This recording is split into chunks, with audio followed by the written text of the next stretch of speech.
Donc le projet est une collaboration entre l'Université de Paris-Saclay et l'ESTACA.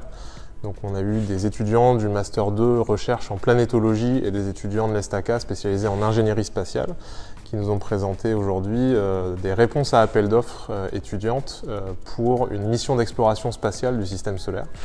L'idée, c'était de faire travailler des gens qui viennent de deux formations très différentes, donc des universitaires spécialisés en recherche et des ingénieurs qui ont pour parcours professionnel de partir souvent dans l'industrie après, sur une même mission pour des instruments qui vont explorer Mars, Vénus ou des satellites de Jupiter. L'intérêt pédagogique d'une telle collaboration, d'un tel projet, c'est que c'est des gens qui ne travaillent pas du tout ensemble d'habitude, notamment durant leurs études, qui ont des manières de penser, des manières de dérouler des projets qui sont très différentes.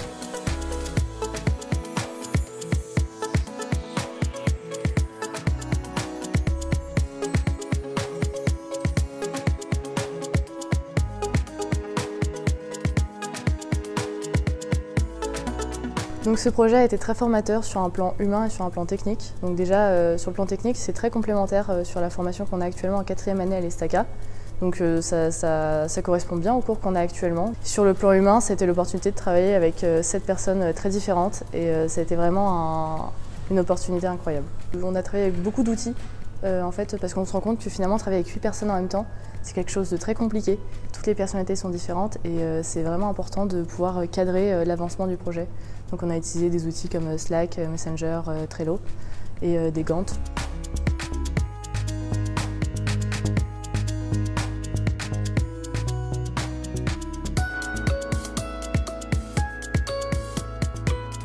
Les scientifiques ont défini la mission et les ingénieurs ont tout dimensionné pour qu'elle soit réalisable. Donc d'un côté, les scientifiques ont dû peut-être réévaluer la mission pour qu'elle soit possible, parce qu'on n'a pas forcément les compétences pour le savoir. Et de l'autre côté, les ingénieurs, eux, ont parfois donné des recommandations sur, par exemple, le temps de la mission, prendre plus de temps pour faire telle étape pour réduire les risques. Donc c'était vraiment un donnant-donnant des deux côtés. Alors ce qui m'a marqué dans les projets présentés par les deux groupes étudiants, c'est d'abord leur pertinence vis-à-vis des grandes questions qui se posent en planétologie actuellement, avec l'exploration des satellites de Jupiter ou de Titan, la lune de Saturne.